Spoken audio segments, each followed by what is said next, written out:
What's up, home bartenders? Let's make 3 delicious cranberry cocktails for the holidays using my homemade cranberry syrup. Super easy to make. Make sure you check out the recipe. It takes like 10 minutes. And this basically tastes exactly like the cranberry sauce you serve at Thanksgiving or at Christmas. Next to your turkey, we just strain out all the chunks and it makes a delicious syrup for your cocktails. All right, let's do it. We're gonna start with a Cranberry Old Fashioned. I'm gonna be using my lovely Lot 40 Canadian rye, but feel free to use a bourbon or any other whiskey you want. 2 ounces, we're then gonna go with ½ an ounce of our cranberry syrup in the glass. For bitters, we're gonna do a dash of Angostura and a couple dashes of orange. I want that orange to pop. All right, give it some ice. We're gonna give it a good stir and serve in a rocks glass over some fresh ice. Garnish with an orange peel and some obligatory cranberries. The Cranberry Old Fashioned. Cheers. I think it works really good with rye. You probably could use bourbon, but rye gives it those extra little spices. But that cranberry comes through, that hint of cinnamon comes through. Orange, I mean, there's orange peel in the syrup. That's not really coming through, but we did express some orange oils, so you do get that orange essence. This is just a really, really good old fashioned. Moving on. Next up, we have a Cranberry Sidecar. We're gonna start with some cognac, of course, or brandy, 1.5 ounces in our mixing glass. We're then gonna do 3/4 ounce of Cointreau. You could use any orange liqueur here, but I like Cointreau. After that, we want ½ an ounce of our cranberry syrup, of course. And then we're gonna follow that up with 3/4 ounce of lemon juice. Perfect. We're gonna give that some ice, flippy move, good shaky shake. There it is, shake face. And we're going to serve it in a stemmed glass. Garnish appropriately, of course. The Cranberry Sidecar.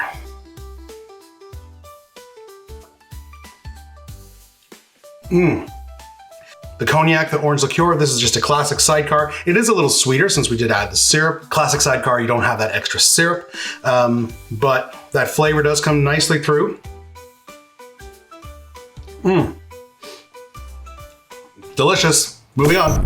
For our last one today, we've got a Cranberry Gin Mule. So fill that mule mug with your ice. We're gonna go with 2 ounces of a local potato gin. Obviously use the gin you have, but I like this one. And then we want ½ an ounce of our cranberry syrup. We're gonna do a little bit of lemon juice. Feel free to use lime juice here, doesn't really matter. And then we're gonna top it, a little more ice, top it with your ginger beer. All right, we're gonna go crazy with the garnish here. Make it very festive. Now you guys know I'm gonna love this one because I love my mules. The Cranberry Mule. Sorry, Cranberry Gin Mule. And the only reason I did Cranberry Gin Mule is because I'm not a big fan of vodka. Oh yeah, oh that's good. Nice botanicals from the gin, and then you get the nice sweet cranberry flavor. That cinnamon is coming through. I also have a cinnamon stick in there, so that does help. And then you get that nice spicy bite from the ginger beer on the end. This is fantastic. Okay, it's rating time. In first place, gonna give it to the Cranberry Gin Mule. You guys know I'm a sucker for mules, so yeah, that wasn't a far stretch. In second place, gonna give it to the Cranberry Old Fashioned. The flavors just work in that one. That is a really, really nice sipper for the holidays. I'll definitely be making that again. And in last place, the Sidecar. It's not bad, it's very nice, but just I find the cranberry comes out less in that one, but you still get those amazing cognac and orange and citrus flavors. It's still a very good drink, just not as good as these two. Guys, if you haven't seen my 100 mule journey, make sure you click this video right here where I make 100 different mule variations. If you want to see more Christmas cocktails, make sure you click that video because we got a whole playlist of Christmas cocktails, holiday cocktails, and more coming. And otherwise, we will see you in the next video. Cheers. I almost drank from the cinnamon stick. What What's up, home bartenders? Holiday season is almost here. It is time to make your aged eggnog. Now, I've been making Alton Brown's aged eggnog recipe for quite a few years. It's really awesome. Last year, I tried a year-old aged eggnog. Check out that video. But this year, we're making the same recipe, but with a little twist. We're gonna make Alton Brown's classic eggnog. We're going to transform it into a peppermint eggnog, candy cane eggnog, and we're also gonna make a coconut eggnog for a little tropical twist on the holiday favorite. All right, let's do it. So we're using Alton Brown's classic recipe, but we are going to change the order a little bit because we're adding 2 flavors. So start with your 12 egg yolks, add your pound of sugar, add your pinch of salt, and your teaspoon of freshly grated nutmeg. That doesn't change. We're then going to whisk, whisk, whisk until that sugar dissolves and the whole mixture gets light. But now we're going to add our dairy. Usually you add your dairy and your booze together, but we're going to add the 3 dairies at the same time because we want to split this eggnog base into 3 portions. Because for the first portion, we're doing the classic eggnog. So this one doesn't change. We're doing equal parts. Well, first we have our eggnog base and then equal parts of brandy, of bourbon, and rum. So in the regular recipe, we add a cup of each, but since we've divided our eggnog into thirds, we're adding a 1/3 cup of each spirit. And I'm just gonna soak up the rest of that eggnog base and pour it in. Give it a quick stir, and then we're gonna bottle this one up. That is our classic aged eggnog. Next up, the peppermint or candy cane eggnog. So adding another 1/3 of our eggnog base. For this one, we're doing bourbon, 2 parts bourbon and 1 part peppermint schnapps. I'm using a high proof bourbon because the peppermint schnapps obviously has a lower ABV than your classic spirits, so we want the bourbon to be a little higher. This Old Ezra is 57. So dump that in, give that a mix, and bottle it up, and there is the peppermint eggnog. Last up is our coconut eggnog. For this one here, we're using 2 parts rum to 1 part coconut rum or coconut liqueur. I'm using Malibu here. Feel free to use a better coconut rum if you want. I'm using OFTD for one of my rums because once again, I want the ABV a little higher. And then for the second rum, just a standard Jamaican rum. And finally, some Malibu coconut liqueur. But I don't think I'm gonna get enough coconut flavor from the liqueur. So what I'm also gonna do is I've got about 3 ounces of cream of coconut pre-mixed in some of my eggnog base. And I'm gonna dump that in as well.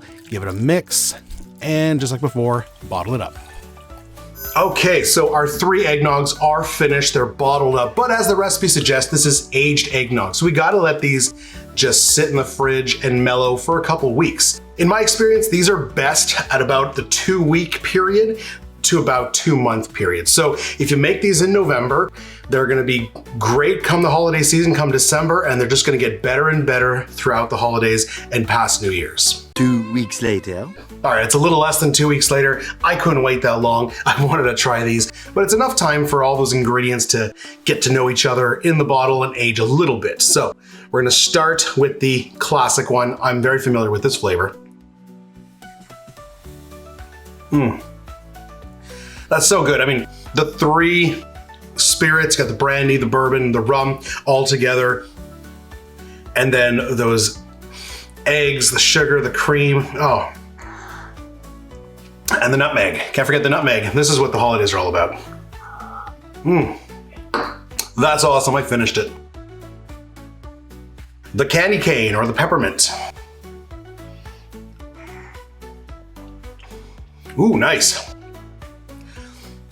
Obviously it's mainly bourbon, but you get a nice, strong, minty peppermint flavor. But it doesn't distract from the eggnog. Still very much a cream eggnog. That nutmeg is still present. It just has a nice, mellow candy cane aroma and flavor to it. I'm finishing these. These are great. The coconut eggnog. This one's a little more subdued. I might want to up the, we can always just add some to the bottle. You might want to up the Malibu or up the coconut, maybe put a little more of that cream of coconut. It's there. I think that OFTD rum is just punching the coconut right in the face. It's there. I could use a little more of it. But again, it's not subduing the eggnog. This is not a coconut cream liqueur. this is coconut eggnog. So we really want that eggnog to be front and center. The coconut is just hopping along for the ride. So in that respect, it is there. I could use a slight bit more coconut. So maybe up your cream of coconut mixture into the bottle and maybe up your Malibu or your coconut rum a little more. All right, I'm picking it up on the second taste a little more. It's definitely there, but whoo, that OFTD kicks. Well, there it is, guys. 2 variations on the classic aged eggnog Alton Brown's recipe. We've got the classic, we've got the peppermint, we've got the coconut. I hope you give these a try this season. Make it now. We're still in November. Great time to make your eggnog and then have it throughout the season. Look at this. It makes about 3 liters, 1 of each flavor, and this will last you the whole holidays, hopefully. If you want to see me try the 1-year-old eggnog, click on this video right here. And if you want to see our playlist of holiday and Christmas cocktails, click this video right here. Otherwise, we will see you in the next one. Cheers. What's up, home bartenders? Let's try some 2-year-old eggnog. So every year I make Alton Brown's aged eggnog recipe. This year I actually made the classic and I made a peppermint and a coconut. So you can check out that video somewhere here. But every year, whatever eggnog is not finished, I save it. And last year we tried the 1-year-old eggnog and I've kept it, and now it's aged an additional year, and this eggnog is now 2 years old. We also have last year's batch, which is now a year old, and we are going to taste them all against the fresh batch. Let's do it. So this is the fresh eggnog. It's been aged for about a month now. Oh, that's so good. It's creamy, boozy. You can really taste the rum, the bourbon, the brandy. You gotta make this. The 1-year-old eggnog. Now, I did try my 1-year-old eggnog last year when this guy was fresh. You gotta give it a good shake because it does tend to separate a little bit. And obviously always check around the bottle, make sure there's no visible mold. I've never seen this eggnog recipe actually grow mold, but anything can happen, so always check. Doesn't smell off.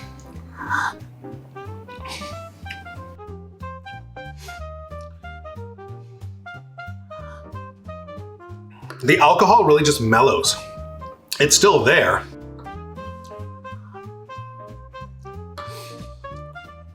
It's more blended, it's more mellowed. It's not bad. Now let's try the 2-year-old eggnog. Again, no visible mold. I'm gonna give it a good shake.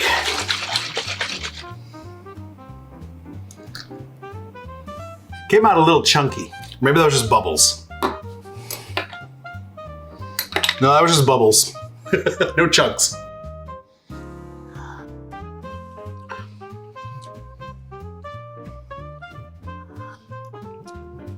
It's weird. There's definitely something there that is slightly different, but it's not bad. It's not an off-putting taste. It's not like, it doesn't taste like bad milk, but it's definitely different. I gotta say, last year we're doing the 1-year-old and the fresh. I didn't really like the 1-year-old. Maybe my mind was, I was psyched. I was psyched myself out thinking, oh my God, it's gonna taste bad. It's gonna taste off. This year, I don't mind it as much, the age stuff. Let's try the 1 versus the 2.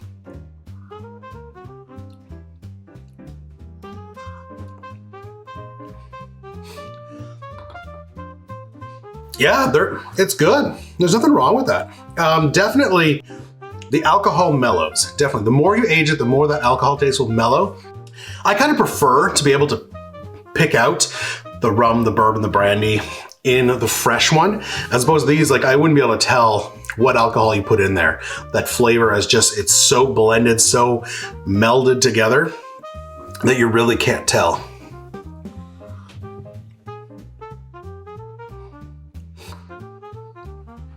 And there's a bit of a, I don't want to use the word funk. There's a bit of a funk that kind of develops. But again, it's not bad. There's no mold.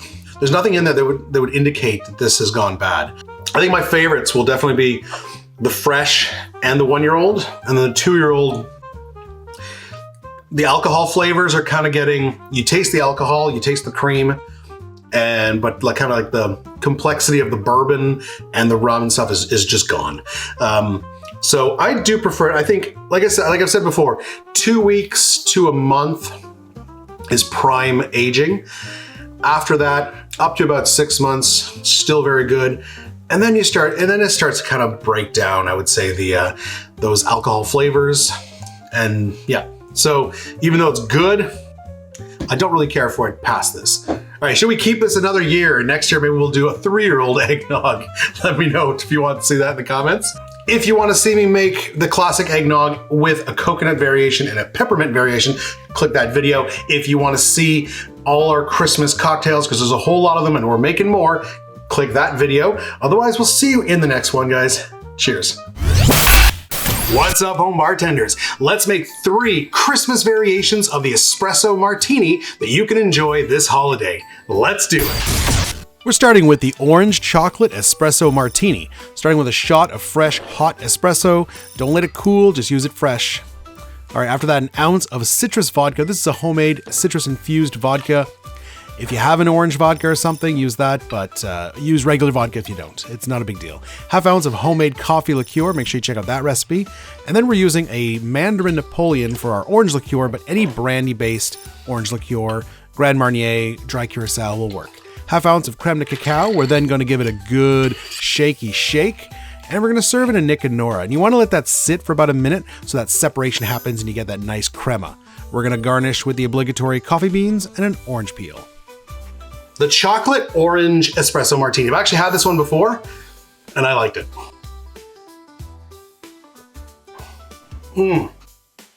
Orange and coffee go really well together. Orange and chocolate go really well together.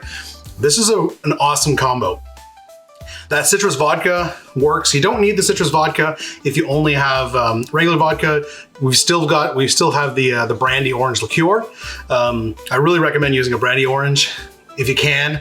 It'll work with Cointreau, but brandy, just that much better. The coffee comes through, orange. It tastes like one of those Terry's chocolate oranges with added coffee flavor. It's fantastic. Up next, we have the peppermint espresso martini, because you know I like to put peppermint in everything during the holidays. So start with your fresh espresso. We then have an ounce of vodka. Make sure to soak up that extra crema. We're then going to use half an ounce of our homemade coffee liqueur once again. Seriously, check out that recipe. And then we want 3/4 ounce of a peppermint schnapps.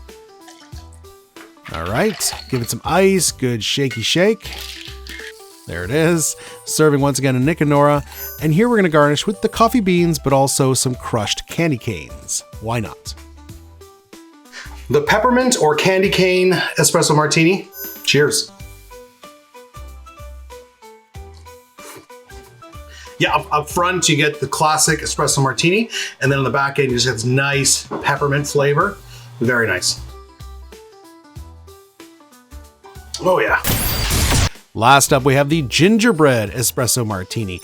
Once again, going with the fresh espresso. We're using vanilla vodka this time. Don't forget to soak up that crema from that shot glass. There it is.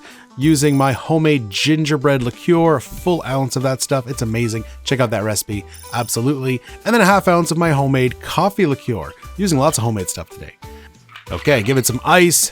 Give it a good shake. Serving once again in a Nick and Nora. We're going to garnish with some coffee beans. And if you have a gingerbread cookie, you can garnish with that as well. The gingerbread espresso martini. Oh, that's good. Kind of like the peppermint up front. Classic espresso martini. You got that nice rich coffee flavor, and then all those baking spices and molasses on the back end. Whew, that's good. Man, all these are fantastic. All right, let's rate our Christmas espresso martinis. In first place, I'm gonna give it to the gingerbread. I just love the addition of all of that molasses and baking spices on the back end. Add that to the coffee and it's just Absolutely incredible. Make sure you check out my gingerbread liqueur recipe. Super easy to make. You can make it in 10 minutes. In second place, gonna give it to the chocolate orange espresso martini. I think that combo just works really well. The brandy orange and the chocolate and the espresso, just a great combination. And in last place, the candy cane or peppermint espresso martini. It's not bad. It's just of all the, come Christmas time, I like to pair peppermint with everything, and this is probably not my favorite one. Surprisingly, the candy cane Irish coffee works a lot better. I think it works just better with a warm coffee as opposed to a cold coffee like this, but still a really nice one. All of these are great. Christmas is just around the corner, so make sure you check all our Christmas recipes in this playlist right there. And if you haven't made your aged eggnog yet, make sure you check out this recipe because I'll show you exactly how to do it. We will see you in the next video. Cheers. Ooh, I'm wired now. Woo. What's up, home bartenders? Let's make 4 holiday nightcaps that you can enjoy this Christmas Eve next to the fireplace or next to the Christmas tree. These are just the perfect sippers to enjoy on a cold winter night.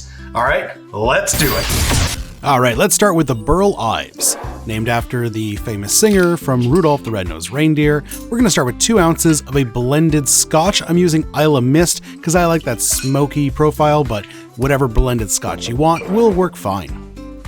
Next up, we need a sweet vermouth, half an ounce of sweet vermouth. I'm using Koki. This is basically a Christmas Manhattan. So half an ounce of sweet vermouth, and lastly, half an ounce of a creme de cacao. Try to use the clear one. I know there's a dark one as well, but dark one will kind of mess with the color a little bit, but whichever one you got. Finally, just a quick dash of Angostura, and that is our Burl Ives cocktail. All right, give it some ice, get that ice nice and high in the glass. We're gonna give it a good stir. Make sure to chill, dilute, all that good stuff. When you're done, we're gonna strain this one into a Nick and Nora or a stem glass of choice. Okay, for garnish, we're gonna peel an orange. We're going to express those oils. You can rub the glass and the rim, and then we're going to place it, clean it up first and place it on the rim. The Burl Ives, named for the singer who sang all your Christmas favorites from Rudolph the Red-Nosed Reindeer, and he also provided the voice of that snowman. I forget his name. Cheers.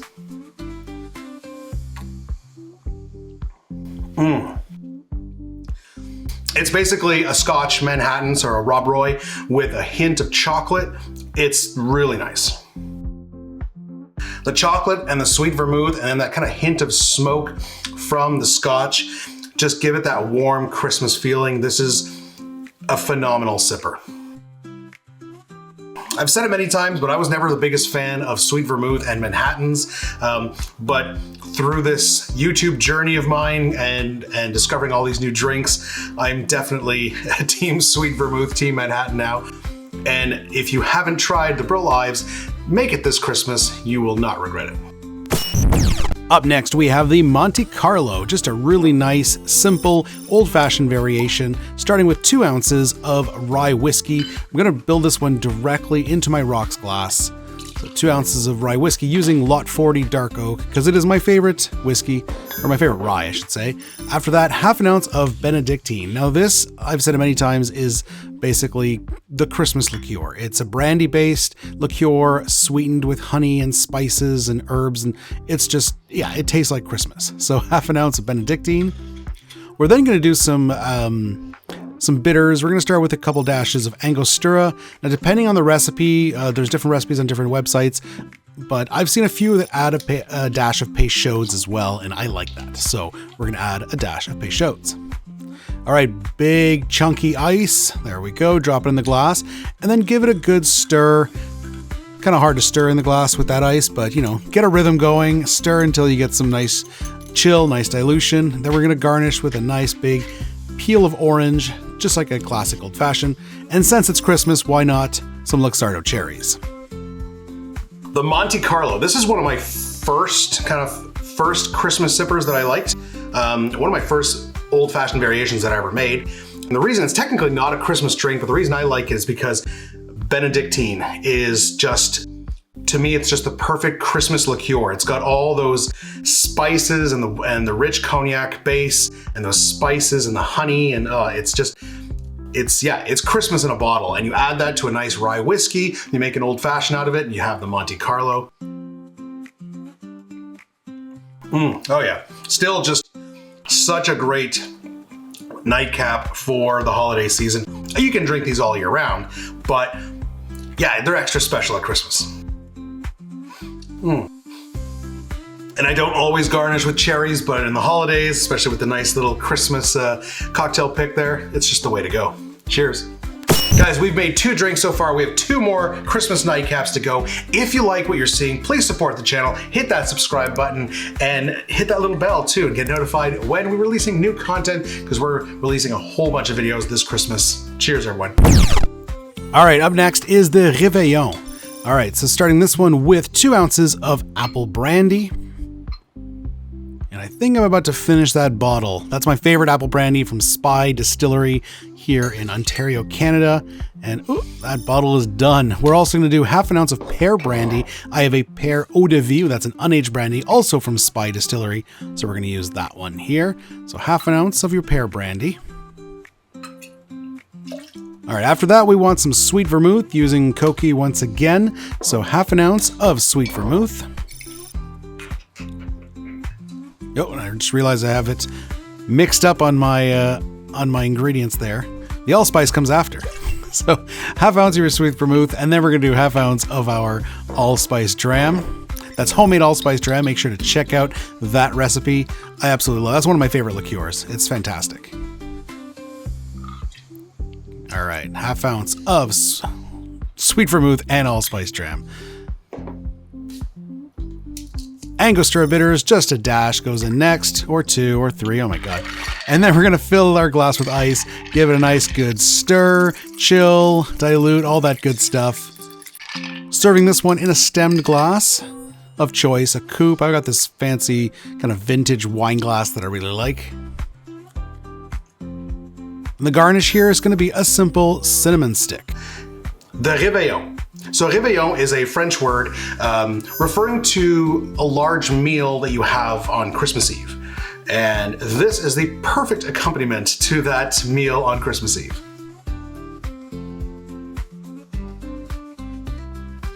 Wow. I mean, it tastes like apple pie, really. Stiff, it's very stiff. It's a stiff drink, probably the stiffest of all of these, but you get the apples up front, a little hint of pear, and that sweet vermouth is there, although it gets kind of buried by the allspice dram. There's a half an ounce of allspice in here. Allspice is a very potent liqueur, and it brings all those baking spices to this. And you've got that cinnamon stick garnish that's been floating in there for a while, so that's imparting flavor as well. So you almost don't notice that it's that stiff, because other than the sweet vermouth and the allspice dram does have some sugar, but other than that, there's no sweetener in here. There's no sugar, there's no syrup of any kind. So it's very stiff, but all those spices, those really heavy spices, kind of subdue the alcohol, so it doesn't feel as though it's that stiff. But yeah, Christmas in a bottle, Thanksgiving in a bottle, whatever you want to call it, the Reveillon is a perfect Christmas nightcap. I found 2 references to this drink, one of them on Difford's Guide, one on tuxedo2.com. Those are 2 of my favorite resources for cocktails. A lot of the cocktails I make come from those websites, and they both had their own version. Difford's Guide had a 1/4 ounce of allspice, so they lowered the allspice dram. And instead of a pear brandy, they used a pear liqueur, specifically the Giffard pear liqueur. So obviously that will make it sweeter, slightly less spicy, whereas the Tuxedo #2 version, this is the one I made, actually has full-on pear brandy, which I use the pear eau de vie, but it's still brandy, and then half an ounce of the allspice dram. So slightly less sweet, but like I said, that intense spice kind of subdues the alcohol, and it doesn't feel like such a stiff sipper. Last but certainly not least, the right-hand twist, basically a spiced rum Negroni using my homemade spiced rum, so check out that recipe. And we want 1.5 ounces of our spiced rum. There it is in the glass. After that, we just want our classic Negroni ingredients, so going with 1 ounce of a sweet vermouth, using Koki once again. I think that bottle's just about finished. Gonna need a new one soon. And of course, 1 ounce of Campari, the classic, the ingredient to any Negroni. If you have another bitter aperitif you can use, but it's got to be this style of bitter, otherwise it's not really a proper Negroni. And for this one here, we're going to sweeten it a little bit with just a touch of a Pedro Ximénez sherry. Don't use a dry sherry here. You need it to be a PX sherry because they are very sweet. It's going to add a nice kind of raisin sweetness to it. Just 1/6 of an ounce. My jigger doesn't have a 1/6 of an ounce line, so I just go a little bit under the 1/4 ounce. Give it some ice. Stir it down. All of these are stirred drinks today. All right, serving in a rocks glass. We're just gonna give it some fresh ice. If I had another big rock like the Monte Carlo, I would use that, but I was out of those, so just some nice ice. There we go. And a garnish, once again, with an orange peel. Not much left of this orange. We're gonna express those oils, give it a nice decorative edge, and place it in there. The right-hand twist. Now I made this one back in the fall, right after I made my homemade spiced rum. This was part of my 3 drinks using my homemade spiced rum. And I made a mental note. I said, this is the perfect Christmas Negroni, so make it at Christmas. So here we go. Oh yeah, oh my God.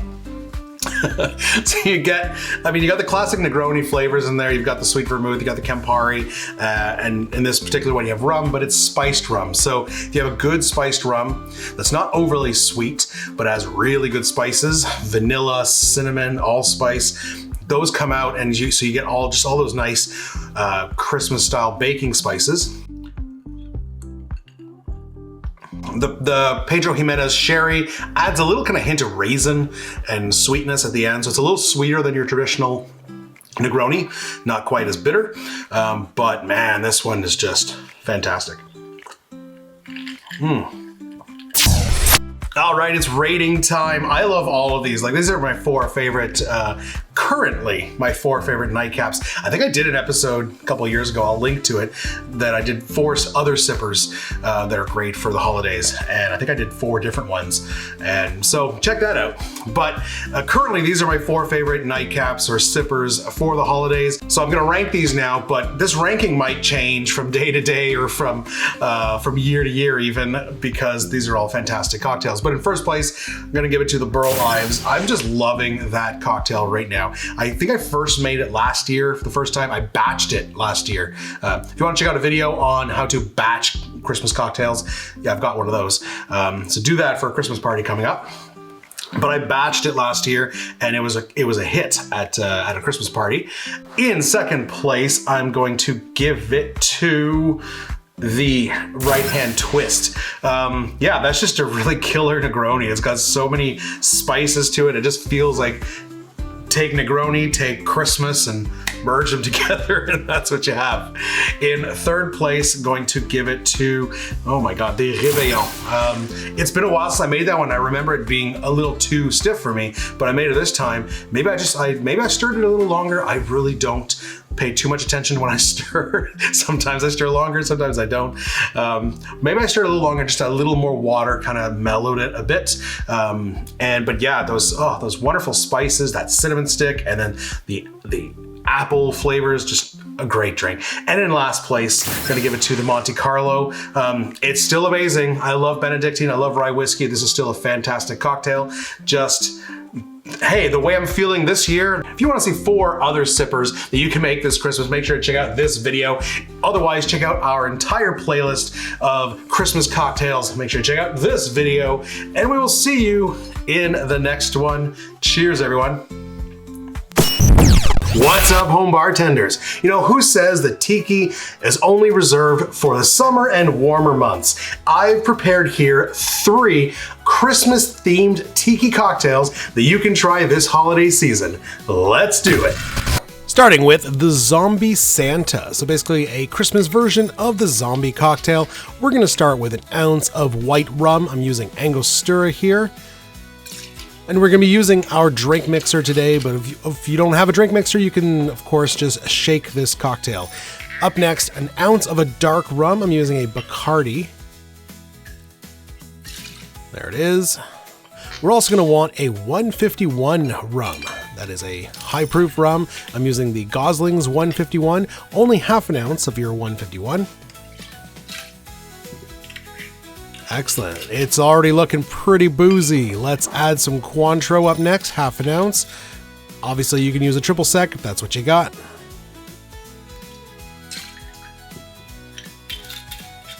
All right, up next, we've got some falernum. I've got my homemade falernum. Check out that recipe. Falernum is a great kind of Caribbean lime and spice liqueur. Absolutely awesome in tiki cocktails. Now, the recipe's called for some cranberry juice and some grenadine.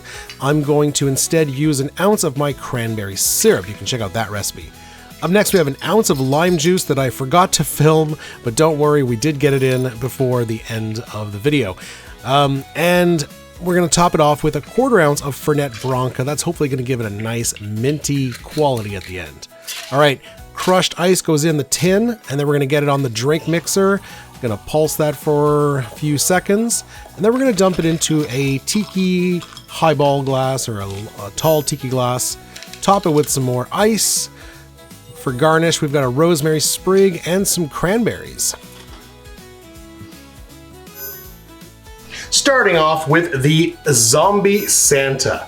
All right, so a lot of the flavors of a classic zombie cocktail. If you want to see a bunch of zombies, I made a bunch of zombies recently, so check one of those links. But this has a lot of the classic flavors, 3 kinds of rum, 151 rum, but then we also have some cranberry, and we have the Fernet Branca, which is going to add a little minty quality, hopefully. And so I did go with a little different, the recipe called for cranberry juice and then a little bit of grenadine, which would give it that kind of red color. I decided to just go straight with my cranberry syrup. It'll give you this sweetness from the grenadine and that cranberry flavor and that red color. So cheers.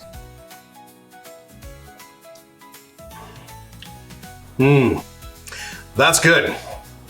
Cranberry really comes through. All those rums, very nice. And you do get a little bit of that. I could use a little more, probably go half an ounce of that Fernet, but you do get a little bit of that mint on the end. It's not overpowering. It's not like this is a peppermint drink, but Fernet Branca has this really, it's an Amaro, so it's got those bittersweet Amaro flavors. But then there's like this little minty quality on the finish, and that does come through nicely in this cocktail. Ooh, starting off strong. Let's keep going. Up next, the Mele Kalikimaka, which I believe means Merry Christmas. So, start this one off with 1.5 ounces of spiced rum. This is my homemade spiced rum in our mixing tin. Up next, we need an Amaro Amorino, which I don't have, but they recommended using it in a paper plane. So instead, I'm going to use Amaro Nonino, which is the official Amaro for the paper plane cocktail. So I figured it's probably a pretty good substitute. So half an ounce of your Amaro. After that, a 1/4 ounce of ginger liqueur. The original recipe had ginger syrup, but I like to use my liqueur. All right, after that, we want 1 ounce of lime juice and 3/4 ounce of freshly squeezed grapefruit juice. There it is. We want 3/4 ounce of cinnamon syrup. That's going to add more spice. And then finish it off with a couple dashes of Angostura. All right, we've got some crushed ice in the tin. Get it on the drink mixer, mixy mix. And we're going to serve this one in a Santa mug.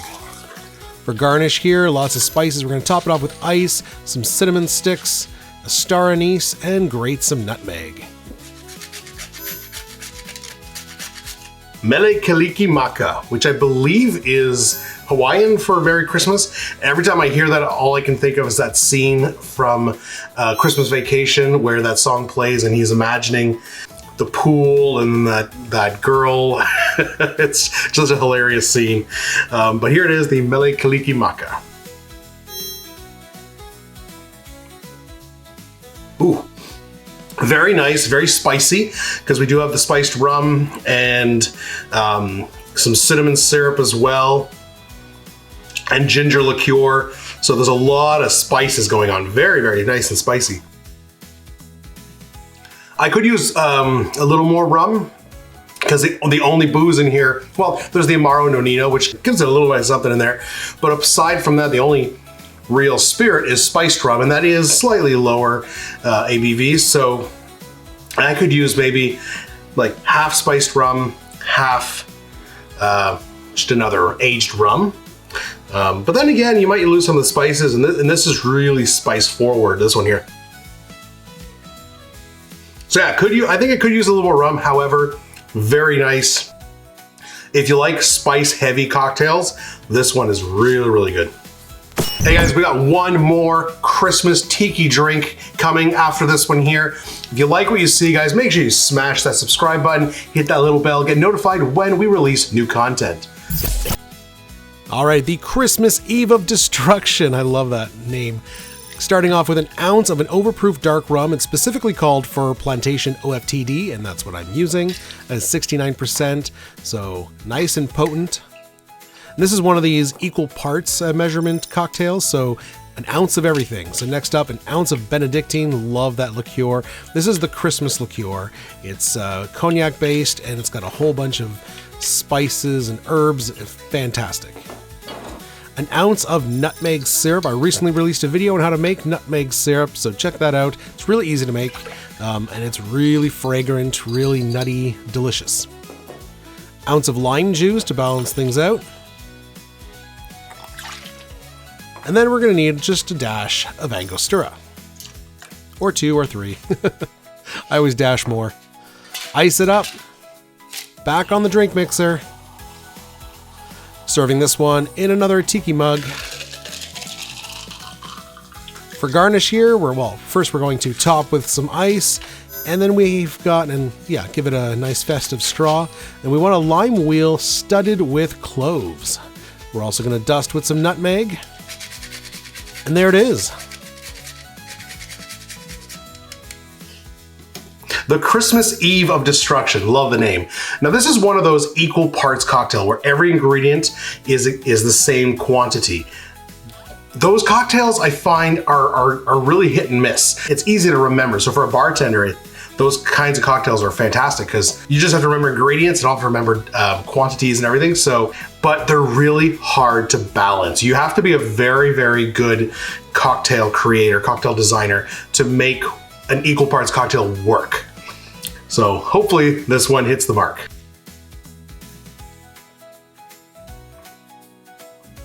Gotta say, it's pretty damn good.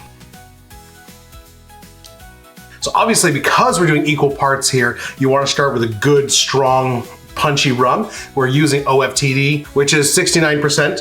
So you are getting that really high ABV, which is nice. Benedictine, I've said it many times, it is the Christmas spice or the Christmas liqueur. So those nice spices there are coming through. Homemade nutmeg syrup. If you haven't made nutmeg syrup, it's no harder than making cinnamon syrup, and it's really interesting. I'll definitely be playing around with that more, but amazing, like that woody fragrance that nutmeg has is so potent in here. I will say, because we've got a full ounce of the syrup, a full ounce of the Benedictine, it is on the sweeter side. It does have a full ounce of lime. It is helping to balance it along with the high proof rum.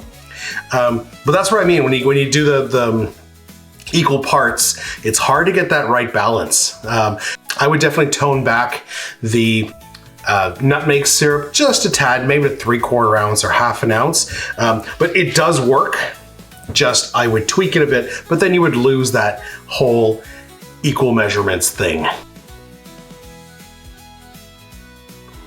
But it is really good. Again, very spicy.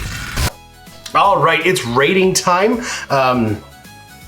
And this is gonna be a tough one because I like all of these. Not only are these all good tiki cocktails, they're really good Christmas tiki cocktails. Each of these really kind of capture that Christmas spirit in the ingredients. It's pretty phenomenal.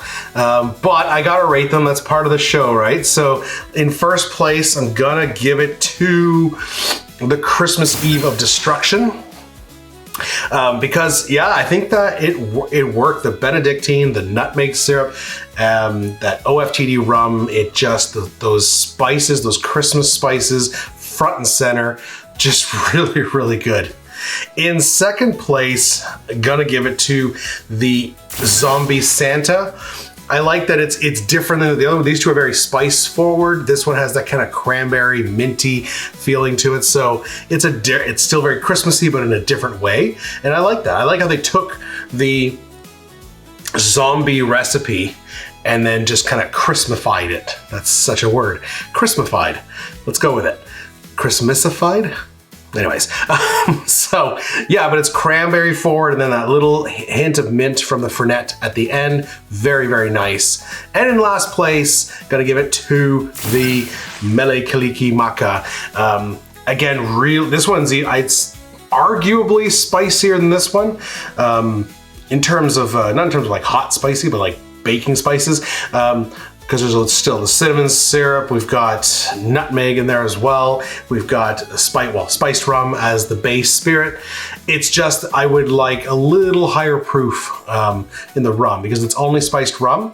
I feel like a little bit of, hey, maybe a little Smith & Cross in there. Yeah, that would work. There it is, guys. 3 awesome tiki cocktails that are Christmas themed, holiday themed. Make them this year, make them for Christmas. You will not regret it. If you like tiki, it's the Christmas season, make one of these cocktails. All right, if you want to see more Christmas cocktails, guys, check out that video right there. If you want to see me review the classic zombie cocktails, click on this video right here.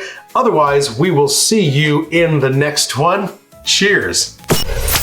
What's up, home bartenders? Let's make 3 refreshing highball cocktails for your next Christmas party. And look at these guys, beautiful colors. We have 3 themed Christmas highballs, green, red, and gold. Perfect for any Christmas party, any holiday party. So let's do it. First one here is called the Grinch Highball. All right, starting by filling a Collins glass or highball glass with some ice. We're gonna go with 1.5 ounces of white rum. I'm using El Dorado here. Any white rum you got will work. There we go. After that, we want 1 ounce of a melon liqueur. Of course, Midori is the standard, but whichever green melon liqueur you have will work just fine. So full ounce of our Midori. Perfect. After that, we're going to do just 1/2 ounce of a lime juice. You can go lemon here, doesn't really matter. And after that, we want a lemon lime soda. I'm using Sprite Zero, you know, trying to watch the sugar intake.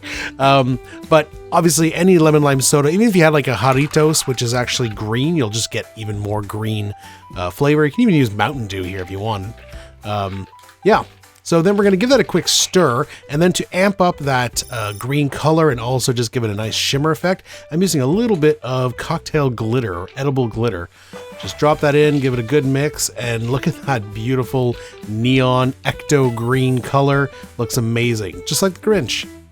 All right, drop a straw and garnish with a lime wedge. Starting with the Grinch Highball. Now, I'm not a huge fan of Midori, so we'll see how this goes.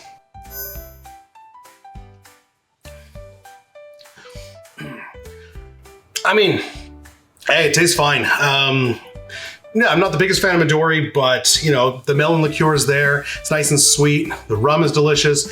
And then you have Sprite. I do like lemon lime soda, so yeah, this is nice and refreshing. Just what a highball should be. Let's move on. Let's do a Christmas riff on the dark and stormy. This is the bright and cheery. We're gonna fill a Collins glass once again with ice. We're going with 1.5 ounces of spiced rum. That's my homemade spiced rum, so make sure to check out that recipe. 1.5 ounces in the glass. We're then gonna go with 1/2 ounce of my homemade cranberry syrup. I love this stuff. I've made so many recipes with this stuff, so make sure to check out that recipe, make the syrup, make some cocktails. It's amazing.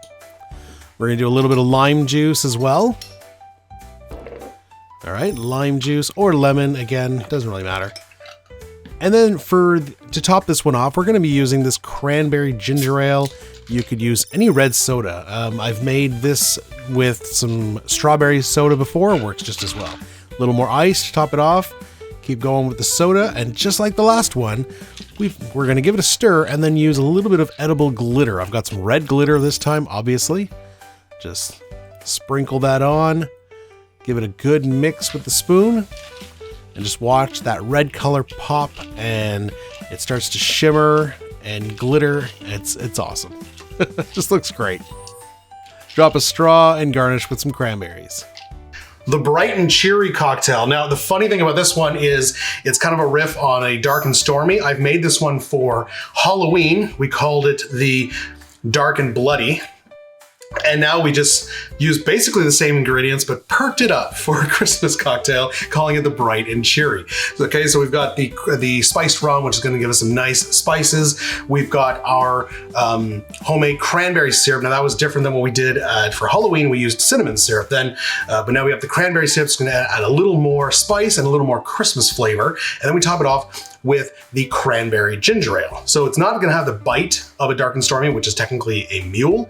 Does it with ginger beer. This is going to have just a nice ginger cranberry flavor.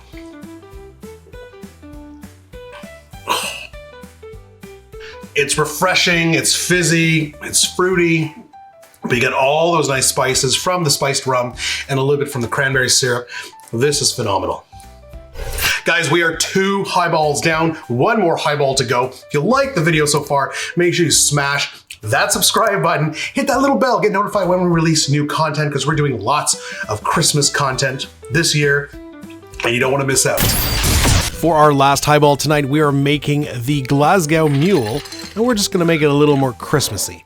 All right, so starting, obviously, highball glass filled with ice once again. We're doing 1.5 ounces of a blended scotch. I'm using Isla Mist. It's my favorite blended scotch for cocktails. It's nice and smoky, so that's what I'm using. But whatever scotch you have on hand will work just fine. Up next, we need 1/2 ounce of an elderflower liqueur using Saint Germain. 1/2 ounce. Pour that in. We're then going to do 1/2 ounce of lemon juice this time. Whatever citrus you got. There we go. And then we're just going to top it with ginger beer. Now, I know that the traditional Glasgow Mule does have a dash of Angostura. You can add that if you want. I didn't. All right, a little more ice, a little more ginger beer.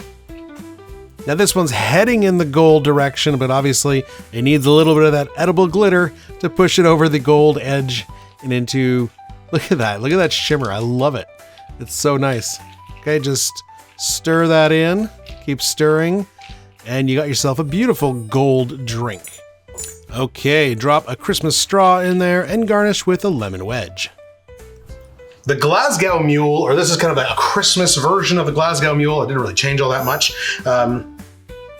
But we've got scotch, we've got some elderflower liqueur, and we have ginger beer. I think the Glasgow Mule has a dash of Ango, which I didn't do, but you could definitely do it. And then, of course, our gold glitter to give it that wonderful color.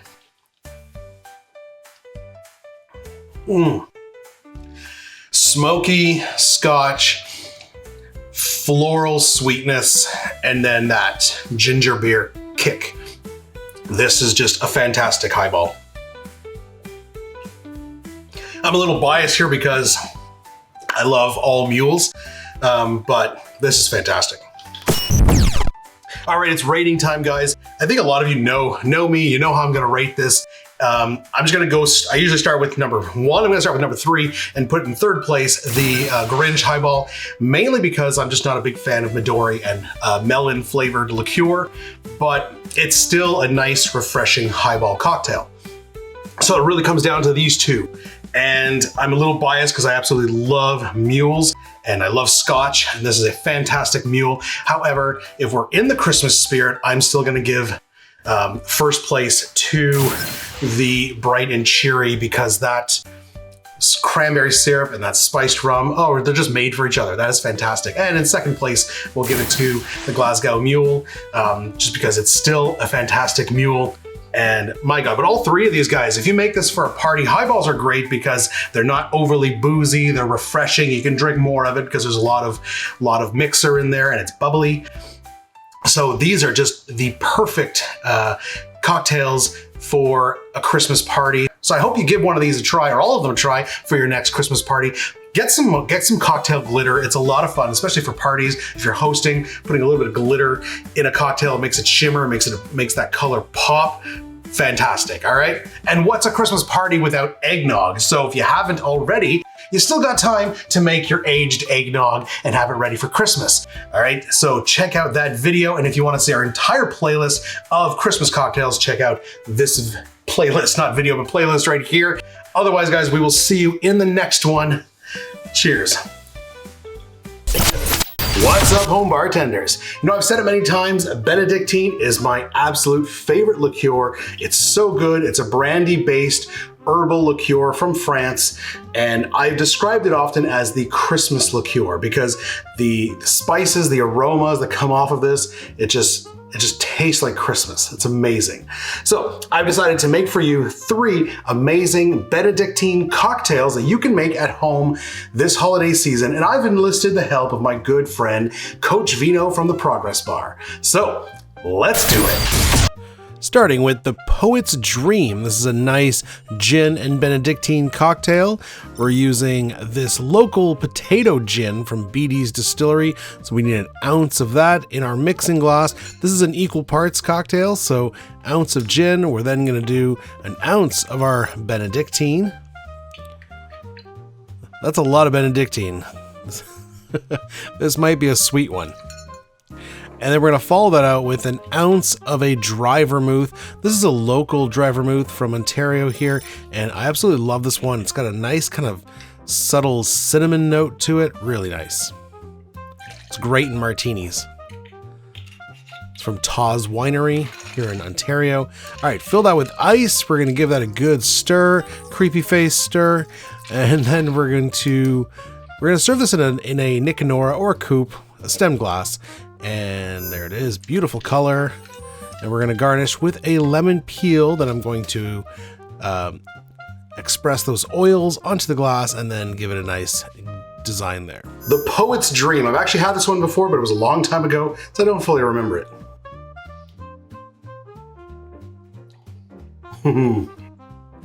Oh, that's nice. It's not super high ABV because there's only 1 ounce of gin.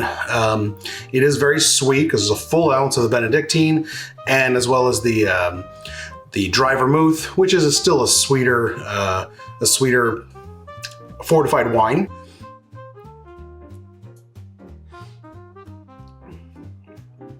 It's a tad too sweet for me, but the flavors are really nice. The botanicals of the gin, all the goodness coming from the Benedictine, and then that nice light crispiness from the dry vermouth. This is absolutely delicious. If I were to tweak it, I would just maybe up the gin to 1.5 ounces, lower the Benedictine to maybe 1/2 ounce or 3/4 ounce, just because it is giving it a little too much of that syrupy sweetness. But overall, just a fine cocktail. Let's move on. Guys, solid start to the video. 2 more Benedictine cocktails coming your way. If you like what you see, make sure you smash that subscribe button, hit that little bell, get notified, because we're always releasing new content. All right, next up, we've got the Monte Carlos, basically a riff from the Monte Carlo, which is an old fashioned using Benedictine as the sweetener. And this one here is going to be using Reposado tequila instead of the rye whiskey. So 2 ounces of a Reposado tequila. Then we're going to do 1/2 ounce of our Benedictine. Remember, for an old fashioned, guys, you want to use a tequila that you enjoy because it's a stiff drink. Don't use any cheap stuff. A dash of Angostura bitters, followed by a dash of Peychaud's bitters. Perfect. Give that some ice and give it a good stir until the ice settles in the glass. Serving in a rocks glass. I've got my regular ice. If you had a big rock, that would work as well. And for garnish, an orange peel, which we're going to peel, express the oils, and then decorate it and place it in the glass. The Monte Carlos. So the Monte Carlo is one of my favorite holiday Christmas time old fashions that is rye and Benedictine and some bitters. This is a riff on that, and basically the exact same recipe, but instead of rye whiskey, we're using a Reposado tequila. Hence, Carlo becomes Carlos. Cheers. It's nice if you like tequila old fashions. It's definitely a nice one. I think I still prefer the standard Monte Carlo with the whiskey. The Benedictine and the whiskey goes really well. I actually made it recently in my Christmas nightcaps videos. If you haven't checked that out, click that link. This is very nice, but I do prefer it with rye whiskey. Hey Rob, what's going on, pal? So I know how much you love your smoky cocktails, so I picked out a little something I think you're gonna absolutely enjoy, and this cocktail is called Fluorescent Gray, and it comes to us from the fine folks over at the Franklin Mortgage in Philadelphia, Pennsylvania. Let us look at what is in the sauce. All right, first you're gonna need a half an ounce of our Dom Benedictine. Next, you're gonna need a half an ounce of Cynar Amaro. Now look, if you don't have Cynar Amaro, don't let that stop you from having a good time. You know, we're not here for a long time, we're here for a good time, right? So go ahead and try another Amaro like a Verna or Montenegro and just see what happens. You never know, variety is the spice of life. Next, we're gonna need 2 ounces of Mezcal. And now you're gonna wanna stir that for about 25 to 30 seconds.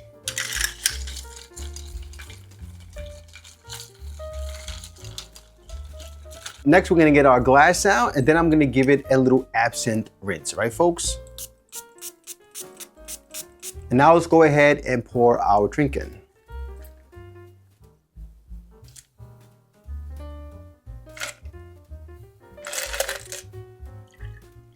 All right, and there we have it, folks, our Fluorescent Gray cocktail. Let's go ahead and give this bad boy a sippy sip. Cheers. I mean, right in the nose, obviously you're gonna get that absinthe and a little bit of the smokiness from the mezcal. Cheers. Oh, that's really nice, guys. Really, really nice. You know, I thought 2 ounces of mezcal is gonna be really smoky and super smoky, but actually the Cynar and the Benedictine help to mellow it out a bit. So you're still getting the smoky notes, but the absinthe also adds a nice roundness to it. Very nice cocktail. Oh yeah. So Rob, I think you're really gonna enjoy this bad boy. So, you know, go ahead and make it, give it a review, let me know what you think. And remember folks, when life gives you lemons, make yourself a cocktail. Cheers. Vino, that sounds absolutely delicious, so I had to make my own. This is the Fluorescent Gray.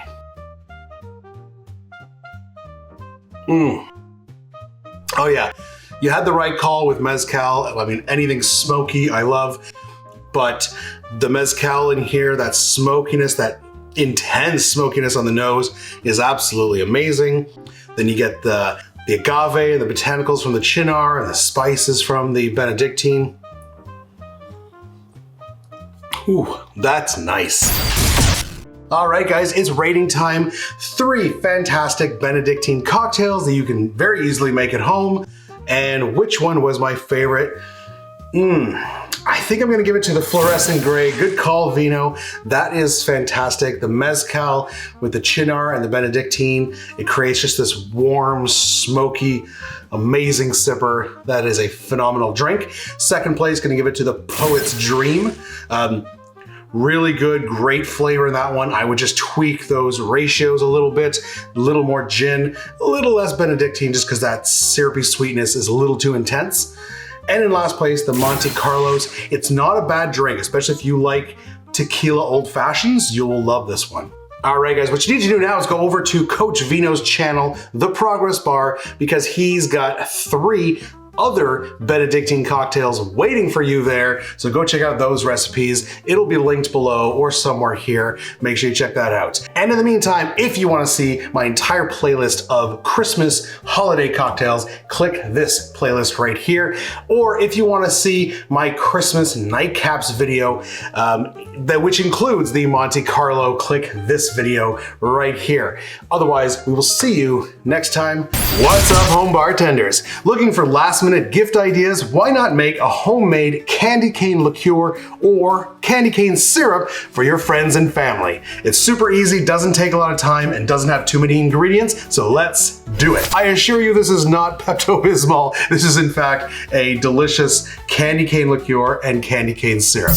All right, so let's take a look at our ingredients. Candy canes, of course. We've got sugar, we've got water, and we've got some vodka for the liqueur. On standby, we're gonna have some peppermint extract and red food coloring just in case. One quick note about the candy canes. Obviously make sure that they're peppermint flavored, not like cherry flavored or any wacky things like that. But also if you can find some that just have red or pink color, that's what you want, because the ones with red and green, those colors are gonna mix and your final liqueur and syrup are gonna be like an ugly brown color. So if you stick with red or pink, then you're gonna have a nice red colored liqueur. Okay, so we gotta start by picking all the candy canes out of some plastic and put them in a Ziploc bag, because after that, what we're gonna do is grab our mallet here and we're gonna smash them down. They don't need to be completely into a powder, just some smaller pieces so that it's easier to melt. All right. Now on the stovetop, we have a cup of water. We're gonna add our pieces of candy cane. And to that, we're gonna add a cup of sugar. There it is. We're gonna start giving that a good mix. Perfect, just mix, mix, mix. This needs to come to a boil, so the sugar will dissolve and the candy canes will start to melt, but they're gonna become like a big sludge and a big pot. I mean, yeah, it's basically pure sugar, right? So we need that to really dissolve. If you're worried that it's evaporating too much, what we can do is add a little splash of water to that. Okay, but keep stirring, keep scraping it, because we don't want it to burn. We're not making caramel, so we don't want it to burn to the bottom of the pot. Just keep stirring, stirring until all those candy canes have melted. Okay, when you're satisfied, remove that from the heat, let it cool completely, and let's move on to our infused vodka, which starts with crushing some new candy canes. Okay, so get a whole bunch of other candy canes into a bag. Same process, we're gonna smash them down, and we're gonna add these ones to a mason jar. There we go, get them in, along with a cup of vodka.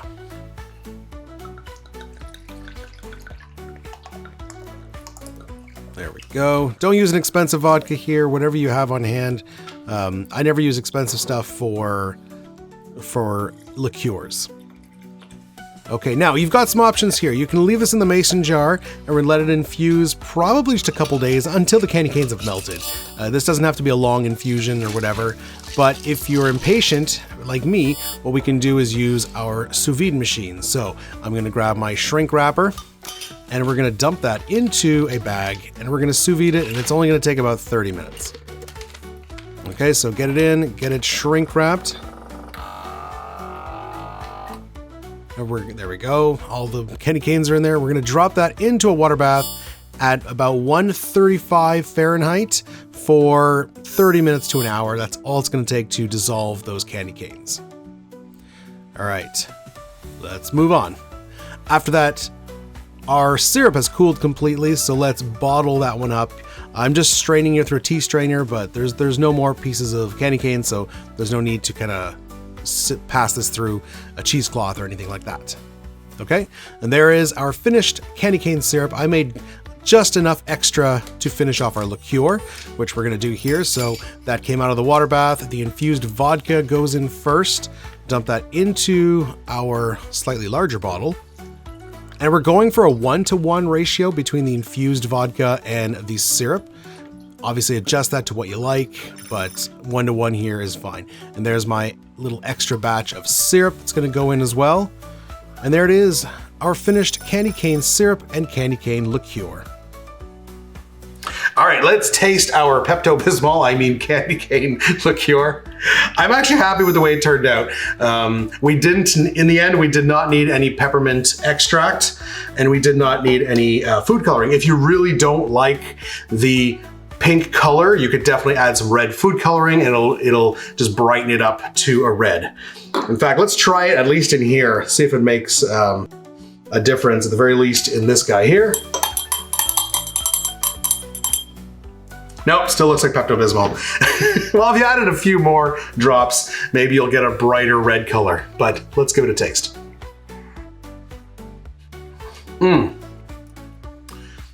Oh, that's pure Christmas. Sweet, it's syrupy because we did melt candy canes in there. It is syrupy, it's very sweet, but it does have that bite from the vodka. As opposed to just drinking the syrup. This stuff will go great in like a coffee or any cocktail that you can make. That's absolutely delicious. It is still quite different than, say, a crème de menthe or a peppermint liqueur. In fact, let's do a taste test.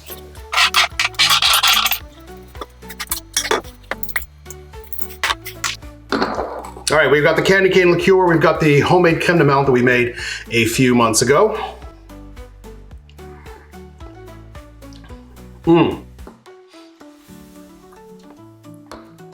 Much more syrupy, much more candy-like, peppermint. This one's like a fresh bouquet of mint.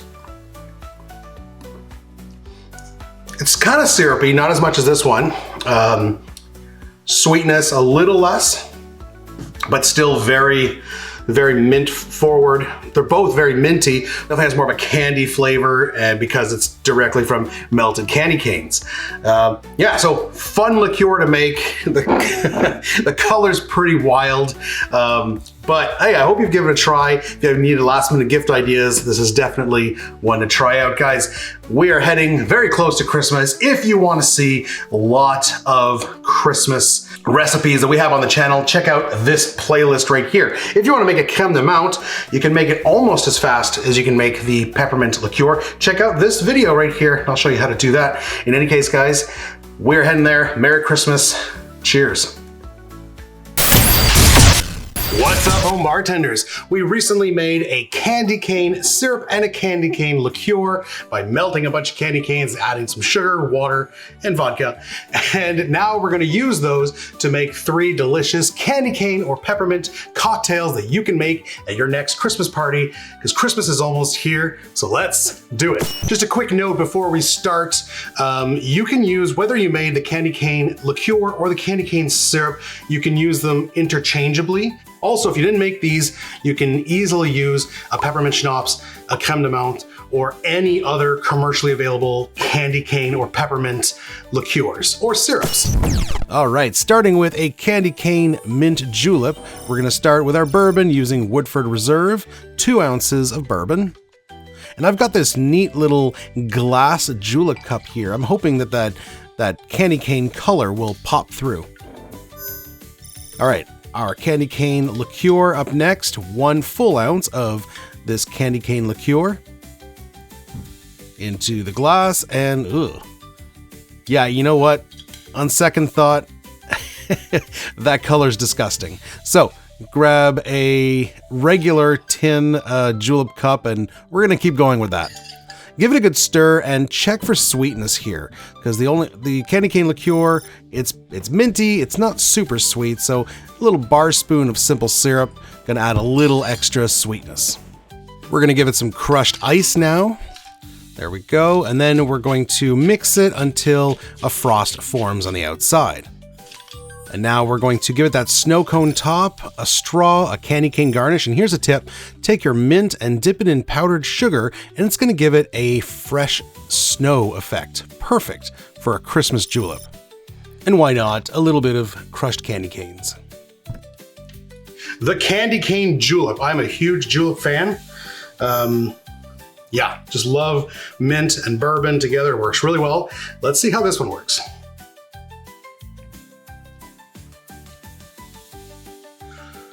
I mean, it's amazing. It's not that different from a typical mint julep. It's obviously veering a little more towards the candy peppermint side as opposed to the fresh mint, like whether you're using spearmint or mojito mint. This is definitely peppermint. It's not much sweeter than your typical mint julep.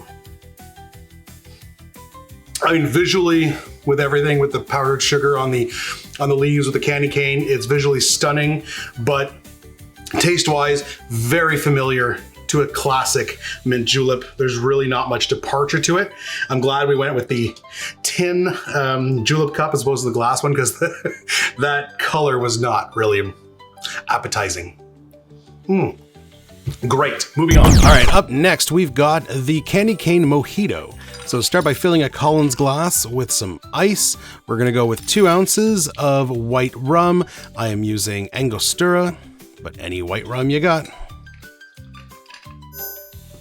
Excellent. And then we're going to go with our candy cane liqueur, of course. And as I mentioned before, you can use the candy cane syrup. You can use any peppermint or mint liqueur that you have. All right, a full ounce, beautiful pink color. We're then gonna add just a touch of lime juice. Give it a good stir. That liqueur tends to sink because of the sugar content is heavier. And then top it with some soda water. All right, mix a little bit. We're gonna add a little more ice and then top it off. And then just cause, you know, I like to do that during the holidays, we're gonna add a little bit of edible glitter to this one here. So I got some pink glitter, and then we're gonna stir that in and it gives it a fun shimmering effect. Beautiful. Okay, for garnish, we're gonna go with a long candy cane. We've got our festive straw and a lime wheel.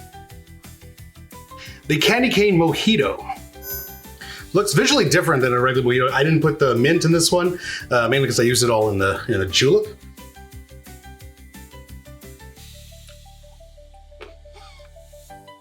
Well, this one's interesting.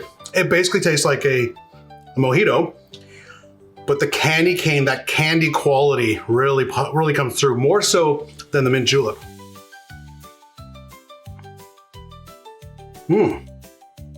Yeah, it's reminiscent of a mojito, but it's also kind of doing its own thing. Last week I made 3 highballs for you to make for Christmas. You can easily add this one to the list of highballs. That's really good. Moving on. Hey guys, 2 down, 1 more candy cane cocktail to go. If you like what you see, please smash that subscribe button, hit that little bell so you get notified when we release new content. All right, let's make the candy cane martini. So, starting with 2 ounces of vanilla vodka. That's homemade vanilla vodka. I have a recipe for that, but obviously if you're just using regular vodka, that works just as well. Okay, follow that up with 1 ounce of our candy cane liqueur. Gotta use it up. Because you know I'm not gonna in the new year, so let's use it up this holiday season.